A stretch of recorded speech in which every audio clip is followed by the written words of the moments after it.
Donc maintenant j'appelle Gilles Reboul de Bordeaux qui va nous parler de hernie ou pubalgie, point d'interrogation. Mesdames et messieurs les académiciens, je vous remercie de m'avoir invité à cette session chirurgie et sport. Je suis chirurgien viscéral et depuis 20 ans, je me suis intéressé à la prise en charge de la pubalgie, notamment son traitement chirurgical. C'est un sujet moins sensible que celui qu'on a présenté précédemment, mais c'est un sujet qui pose problème aux chirurgiens viscéraux encore aujourd'hui, avec une difficulté quelquefois à savoir si on a affaire à une hernie chez quelqu'un qui fait du sport ou si on a affaire à une pubalgie et donc qui pose problème dans sa prise en charge. Une définition de hernie inguinale, une définition simple pour dire que c'est une protrusion pathologique d'une portion de péritoine qui contient éventuellement des viscères et pas toujours, par le canal inguinal ou directement par l'ouverture des muscles abdominaux au travers de la paroi abdominale. On a donc soit une hernie indirecte, soit une hernie directe. Elle peut être congénitale ou acquise et va se manifester par une tuméfaction sous-cutanée de l'aine.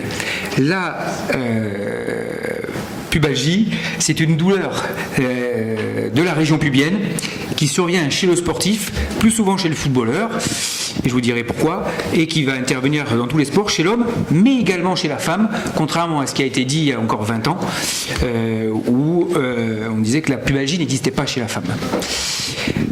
Historiquement, c'est Spinelli qui a décrit un médecin italien, pour la première fois, une forme de pubalgie chez l'escrimeur. Dans les années 70, en France, c'est les docteurs Duret-Rodino, Brunet et Roche-Congar qui ont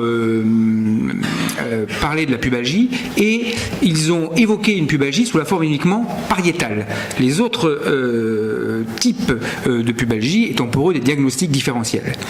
Nezovic, qui est un chirurgien serbe, a, dans les années 80, pour la première fois, proposé un traitement chirurgical de la pubalgie pariétale et il a fait un petit peu, en France, il a fait un petit peu le tour des villes en allant opérer certains joueurs célèbres comme Trésor, comme Touré, comme un certain nombre, et en fait il était suivi par le professeur Jäger qui a appris sa technique. Gilmore, à peu près au même moment, en Angleterre, a fait également une chirurgie de paroi et a appelé cette technique le Gilmore. C'est donc le professeur Jäger qui, des années 80 aux années 2000, a popularisé la chirurgie de la pubalgie avec donc l'utilisation de la technique de Nezovic, et il a rajouté un geste sur l'adducteur pour améliorer encore la prise en charge et la disparition des douleurs.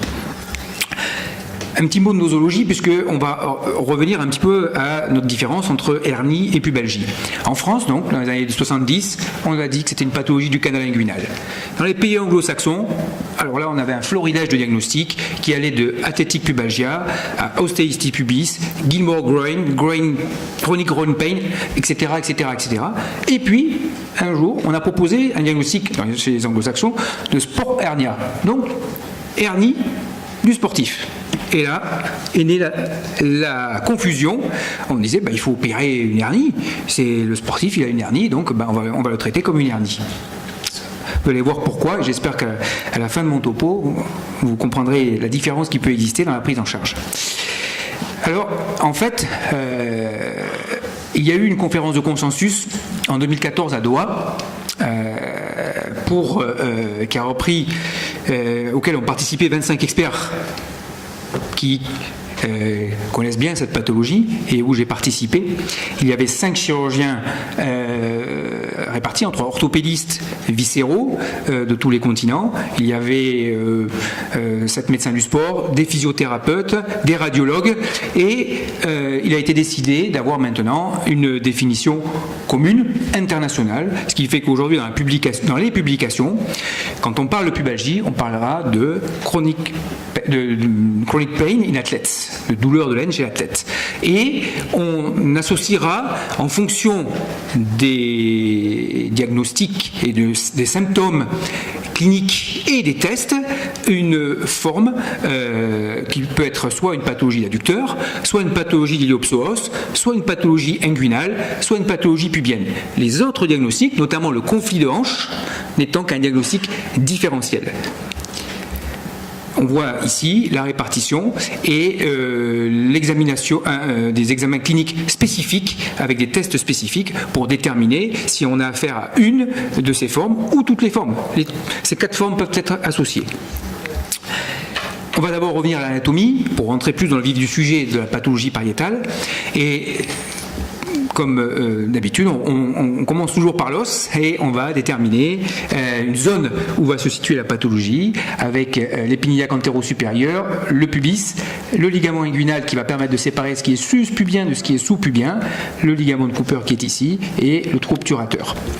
Sur cette anatomie osseuse, on va y poser des muscles et des aponévroses qui sont spécifiques de cette région et qu'il est indispensable de connaître pour différencier justement la hernie de la pubalgie. On note ici le péritoine, qui est vraiment complètement séparé avec la graisse péritonéale ici. Je vous montrerai tout à l'heure sur une échographie la différence. On a l'aponévrose oblique externe, le fascia transversalis. Ici, les muscles transverses qui vont se terminer par un tendon conjoint. Ce tendon conjoint, contrairement à ce qu'on croit, n'est pas que du tendon, et dans 70% des cas du muscle, et s'insère, sa partie terminale qui est du muscle, va s'insérer sur le rectus abdominis ou le grand droit, et s'insère normalement de manière basse, quasiment sur le pubis. Donc une anatomie normale, c'est un tendon conjoint qui s'insère bas sur le rectus abdominis. Vous allez voir pourquoi j'insiste sur cette anatomie. On a par-dessus l'aponévrose oblique externe et voici le cordon. Dans le cadre d'une hernie, on voit ici au niveau du cordon apparaître un sac, c'est donc la hernie indirecte. Ici, quand il y a une faiblesse à cet endroit-là, ça sera la hernie directe, comme le montrent ces deux schémas. On voit ici la hernie directe, par protrusion du fascia transversalis qui va bomber, et on aura un sac, et ici on a la hernie dans le sac, dans le cordon. Je vous montre cette anatomie une fois de plus pour différencier l'orifice superficiel qui est ici. On a l'aponévrose oblique externe ici qui est ouverte comme un livre avec de deux côtés les piliers de colle. Ici le ligament inguinal. Ici l'orifice profond avec le fascia transversalis et ce fameux tendon conjoint, une fois de plus qui est le plus souvent dans la littérature dessiné comme un vrai tendon, mais une fois de plus je vous le répète, c'est dans 70% des cas un muscle et il doit s'insérer très bas. La pathologie de la pubalgie pariétale, c'est un défaut d'insertion du tendon conjoint qui, au lieu de s'insérer bas, va s'insérer haut sur le rectus abdominis ici. Et en s'insérant haut, il y aura un défaut de recouvrement de l'orifice profond et du fascia transversalis qui va être le lit de la faiblesse. Nous voyons ici sur une photo opératoire le grand droit, le tendon conjoint qui s'insère ici, l'ouverture, le ligament inguinal qui est là, et ici le cordon qui est rétracté. Donc, dans la pathologie, la pubalgie pariéto-abdominale, c'est un défaut d'insertion du tendon conjoint qui va laisser une ouverture au fascia transversalis et va entraîner une faiblesse. C'est constitutionnel le plus souvent et donc c'est pourquoi on fera une chirurgie bilatérale. Pour revenir expliciter un petit peu cette pathologie, et notamment d'un point de vue épidémiologie, il faut savoir que c'est quand même assez fréquent, on a 5 à 10% de toutes les consultations de médecine du sport, que le nombre des joueurs professionnels touchés, et c'est pas si anodin que ça, et encore c'est en train d'augmenter dans les dernières publications parce qu'on le recherche plus souvent. Chez les joueurs de foot, c'est encore plus important parce que les joueurs de foot font des sprints, tirent et des fois ont des changements de direction et donc ils vont être plus sensibles à cette faiblesse pariétale et on a finalement peu de publications. Si on regarde les ligaments croisés antérieurs, voilà, et pour le groin pain on a à peine 10%, même pas.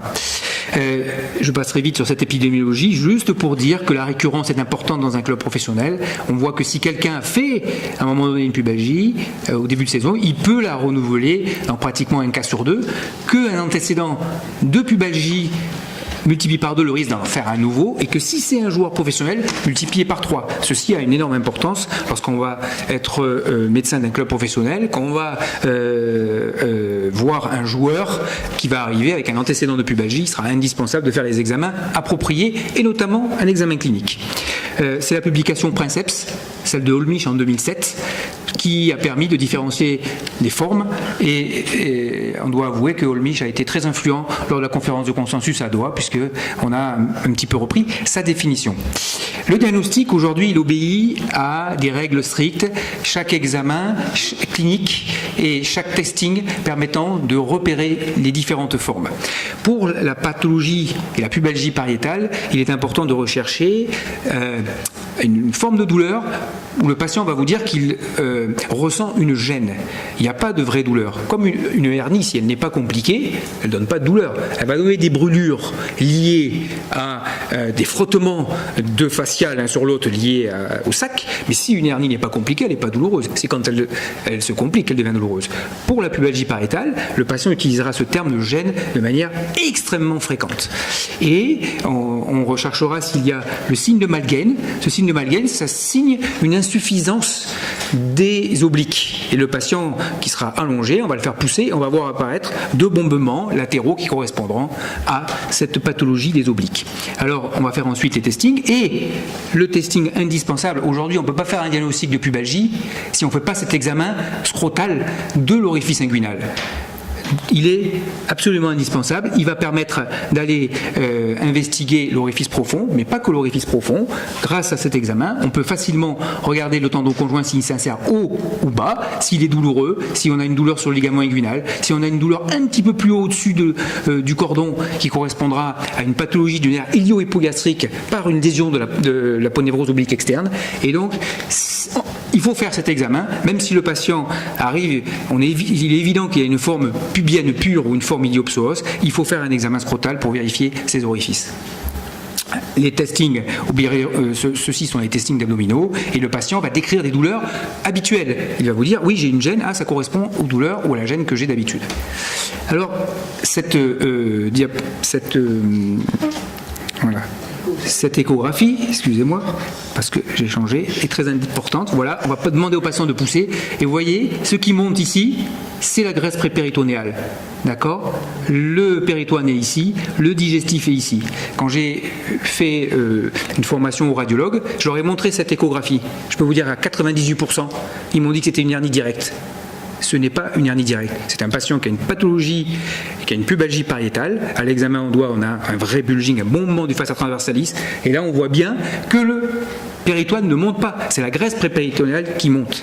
Et on a, en tant que chirurgien viscéraux, dans nos consultations, énormément de patients qui viennent avec des échographies en disant « Docteur, j'ai une gêne, j'ai fait une écho, on m'a dit que j'avais une hernie, opérez-moi ». Ils n'ont pas d'hernie. Et alors maintenant, on dit que l'IRM dans la pathologie pariétale n'est pas dynamique et donc n'est pas utile. C'est pas complètement vrai parce que on peut s'apercevoir ici qu'on a le grand droit, ici le tendon conjoint, on voit qu'il s'insère parfaitement en bas ici. Et là, quand on regarde cette coupe, voilà le grand droit et le tendon conjoint qui s'insère ici, donc haut, alors qu'il aurait dû s'insérer ici. Mais ça, il faut être formé à ça et faire des coupes spécifiques. Alors, quand est-ce qu'on fait de la chirurgie dans la pubalgie ? On la fait quand c'est la chirurgie pariétale, mais également quand il y a une pathologie d'adducteur. Quand est-ce qu'on va la faire ? Eh bien, c'est des questions qu'on va se poser. Quelle technique unilatérale ? Quel post-opératoire ? Pendant très longtemps, on disait qu'il fallait attendre 6 mois. Pourquoi ? Parce qu'on faisait faire du repos, on faisait faire un peu de kiné, puis après on a dit 3 mois. Moi, je pense que quand on a un patient qui a une vraie pathologie de paroi, qu'on peut passer 2 doigts au niveau de l'orifice profond, eh bien, que le repos, la kiné n'aura aucun intérêt et qu'il faut les opérer d'emblée. Alors, le patient, il va vous demander ce qu'il veut, lui, c'est il va être guéri, il veut rejouer vite, et puis surtout, il ne veut pas de récidive. Donc, il va falloir lui expliquer ce qu'il a, il va falloir lui expliquer pourquoi on l'opère et quelle technique on va utiliser. Pour ça, on va lui expliquer qu'on va restaurer la balance musculaire entre la paroi abdominale et les adducteurs, et puis qu'on va réparer des lésions à la fois antérieures et postérieures. Puisque ces lésions antérieures anatomiques, ce sont, comme je l'ai expliqué, soit une pathologie de l'aponévrose du grand oblique, soit une pathologie nerveuse, soit un défaut d'insertion du tendon conjoint. Mais au niveau postérieur, c'est aussi de nouveau le tendon conjoint, le fascia transversalis, et puis une lésion du nerf de la branche génitocrurale. Voici ici une photo d'insertion, des fois d'insertion chez l'homme, avec son cordon, mais également chez la femme, le grand droit, et ici, le conjoint qui aurait dû s'insérer ici. Donc, la forme pariétale existe aussi chez la femme. Si on regardait la littérature, on s'aperçoit que parmi les gens qui ont utilisé des techniques à la fois ouvertes et des techniques en mettant des plaques ou par célioscopie, ils retrouvaient le même type de lésions, des lésions antérieures, des lésions postérieures. Alors, les principes, soit on comble un défect, on utilise une plaque, une prothèse, un mesh, soit on renforce la paroi et on utilise des techniques de raphie. Alors, on va voir les avantages et les inconvénients. L'avantage du comblement par célioscopie, c'est qu'on a un geste que sur la paroi postérieure, c'est une technique sans tension et on reprend plus vite. Mais le désavantage, c'est qu'on ne remet pas en tension au niveau musculaire, qu'on méconnaît les lésions antérieures et par la paroscopie, par définition, il n'y a aucune vision de ces lésions antérieures. Si on fait un abord antérieur de comblement par défect en mettant une plaque, on verra s'il y a une pathologie antérieure et postérieure. Ce sera une technique sans tension, la convalescence sera plus courte effectivement, mais de nouveau, pas de remise en tension et quid des tolérances aux plaques. Chez des patients qui ont une inflammation, chez qui on peut mettre une prothèse, qui n'avait pas de hernie et qui après peuvent avoir des douleurs. Si on fait une myographie, l'avantage c'est qu'on restaure la balance musculaire, on voit les lésions antérieures et postérieures, on restaure l'anatomie du mur postérieur. Le désavantage, c'est que comme on remet en tension, c'est plus douloureux et le retour au sport est parfois un petit peu plus long. On a utilisé donc des nouvelles techniques qui sont, Madame Muschawek en Allemagne a commencé à faire une technique de mini-repère et j'ai fait la même chose en utilisant le Schuldeis modifié, c'est ce que je vous propose. Cette diapositive juste pour rendre hommage à Monsieur Schuldeis, enfin la technique de Schuldeis à Toronto, c'est une technique qui existe depuis 1947 et aujourd'hui je l'ai un petit peu modifiée en ne faisant plus un geste sur le fascia transversalis alors que je le faisais au début puisque finalement je ne vois pas l'intérêt d'aller fragiliser le fascia transversalis qui n'est pas tant pathologique que ça sauf s'il y a une fibrose et d'aller l'ouvrir pour après le suturer, c'est pour moi prendre un risque au niveau du mur postérieur. J'ai passé le film vite parce que du coup on est un petit peu en retard et pour juste donner des résultats sur la technique que j'ai évaluer au début, il est intéressant de noter cette diapositive qui va vous expliquer maintenant pourquoi dans la prise en charge de la chirurgie de pubalgie pariétale et j'ai rajouté maintenant des gestes sur l'adducteur, tout simplement parce que les gens qui avaient qu'une pathologie de paroi qu'on opérait d'un Schuldeis, on avait 95% de très bons résultats. C'était une étude rétrospective, on leur envoyait un courrier, on leur demandait à eux directement de répondre comment était le résultat entre mauvais, médian, bon ou très bon. On leur demandait quand est-ce qu'ils avaient repris le sport et si c'était au même niveau sportif. L'intérêt, c'est que quand c'était qu'une pathologie pariétale pure, on avait très bons résultats. Quand c'était une pathologie d'adducteur, mais qu'on mettait en évidence une pathologie de paroi, qu'on ne faisait qu'un geste sur la paroi, on avait 20% des patients qui continuaient à avoir mal aux adducteurs. C'était pas possible de continuer comme ça, d'où l'utilisation associée d'une technique de ténotomie d'adducteur. C'est un autre sujet dont on pourra éventuellement parler plus tard. Quand on voit donc la littérature, on voit que les résultats sont très bons. C'était avant la conférence de consensus de 2014 et en fait c'est très difficile de dire finalement quels étaient le type de patients qui étaient rentrés dedans. Donc il faut la prendre avec beaucoup de circonspection. La réhabilitation est toujours importante ainsi que la rééducation. Elle est indispensable. En conclusion, la pubalgie dans la clinique, on a une gêne contre une tuméfaction ou une brûlure chez la hernie. À l'échographie, on a une déhiscence, alors que la hernie, par l'échographie, on va retrouver un sac hernière, qu'il soit direct ou indirect. L'IRM, on va trouver un défaut d'insertion de tendon conjoint, alors que dans la hernie, on mettra en évidence un sac hernière. Et le traitement dans la pubalgie pariétale, ça sera la rééducation dans un premier temps, mais pas toujours. On peut d'emblée passer à la chirurgie et la hernie, la technique chirurgicale, qui sera celle du choix du chirurgien qu'il maîtrise le mieux. Pour conclure sur les pubalgies pariétales et les pubalgies un petit peu tout court, il n'y aura pas de bon traitement si on n'a pas un bon diagnostic et on n'a pas mis en évidence les formes. Aujourd'hui, on ne peut pas dire vous avez une pubalgie. Ça sera une pubalgie qui sera ou pariétale, ou adducteur, ou symphysaire, ou iliopsoos. Elles peuvent être associées. Il faudra savoir quand confier le patient à un chirurgien, utiliser la bonne technique et avoir une bonne rééducation aussi. Je vous remercie.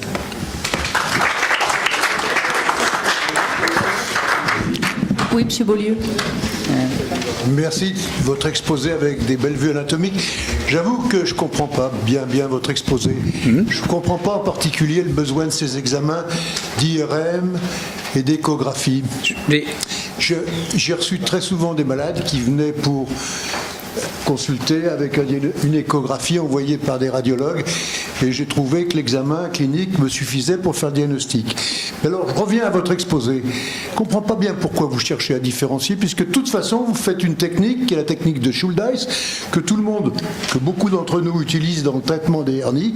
Alors que ce soit une hernie ou pas, on fait le même traitement.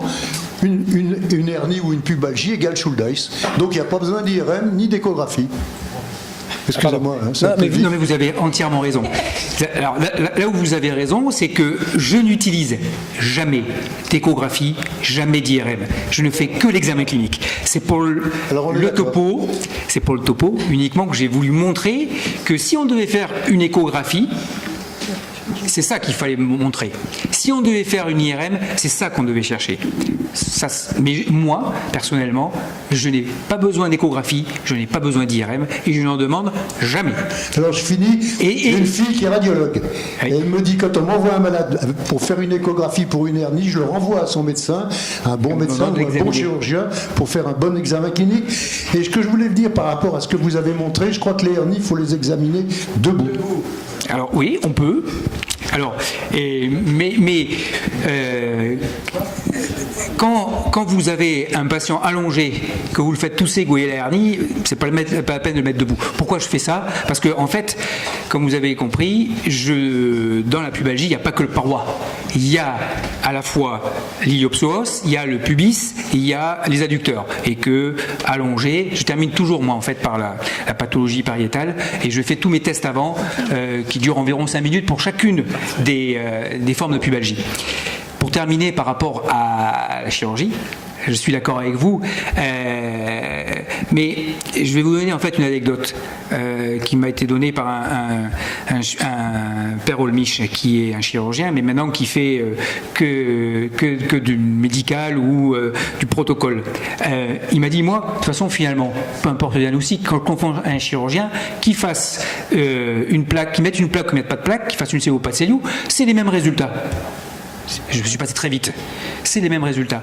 Et j'ai discuté un jour avec eux, avec ceux qui font de la cellule. Je leur dis, pourquoi tu fais ça? Parce que ça marche. Voilà. Mais je trouve que moi, c'est insuffisant pour moi. Moi, j'aime bien expliquer aux patients ce qu'il a. D'autre part, quand on opère quelqu'un, on l'opère pour une pathologie particulière. Si vous me dites, je vous opère d'une hernie, mais qu'il n'y a pas de hernie, vous lui mettez une plaque, et qu'après, il a des douleurs liées à la plaque. Moi, je fais un Schuldeis. Et aujourd'hui, vous avez raison de me dire que le Schuldeis. Mais aujourd'hui, c'est pas enseigné le Schuldeis. Aujourd'hui, il y a peu de gens qui font du Schuldeis. Et on peut demander à Hubert, je suis désolé, le Schuldeis n'est plus enseigné. Je dois être le dernier à en faire. Ou pas le dernier, mais un des derniers. D'ailleurs, le Schuldeis n'est plus recommandé. Oui. Dans la hernie. On estime que pour une hernie. Voilà. Tu ne peux pas mettre une plaque et tu fais c'est ce qui est recommandé.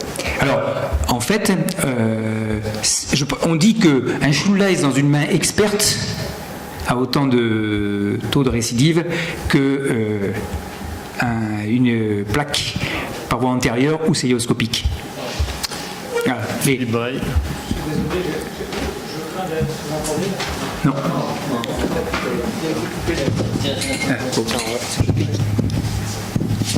Oui, je crains d'être un peu long, vous m'en excuserez. D'accord avec Jacques Beaulieu, on ne demande jamais ces examens-là, mais en fait, lorsqu'on voit arriver ces patients, ils ont passé 1 an ou 1 an et demi chez les médecins du sport et ils ont déjà eu tous les examens. Je vais vous raconter un peu d'histoire de la médecine, parce que de temps en temps, il ne faut pas hésiter, dans le cadre de cette académie. En 1983-84, grâce à un chirurgien plasticien qui s'appelle toujours Patrick Baraf.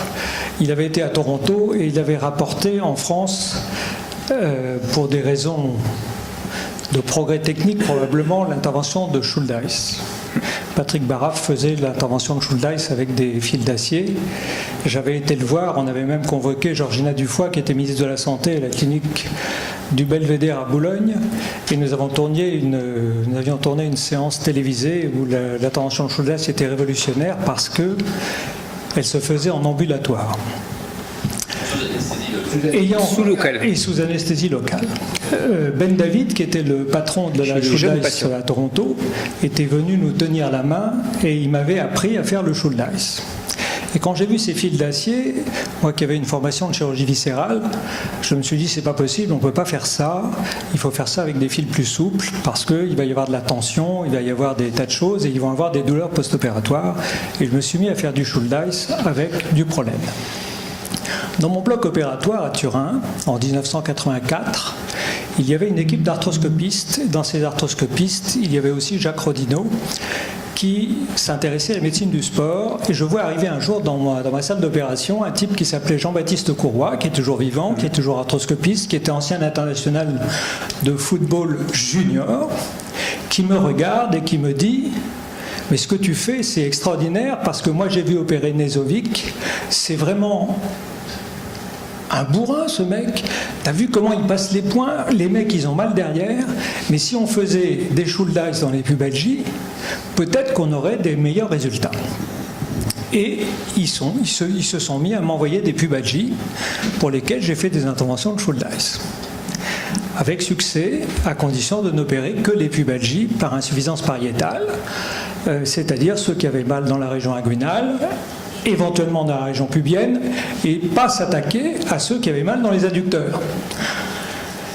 Mais après des centaines de pubalgies, lorsque j'en vois une maintenant, je ne suis pas capable de lui expliquer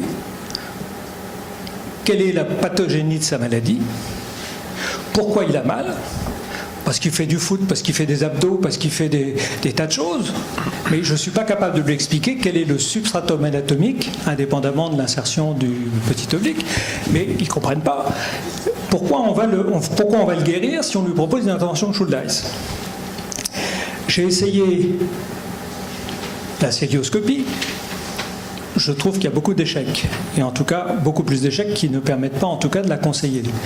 J'ai essayé le Liechtenstein, ça ne marche pas non plus, et ce qui est le plus, je suis d'accord avec toi, ce qui est le plus efficace dans ces pubalgies, c'est l'intervention de Schuldeis, à condition de la pratiquer correctement, de repérer les nerfs, de ne pas avoir des complications de Schuldeis, de les faire en ambulatoire. Au début, je les faisais bilatérales.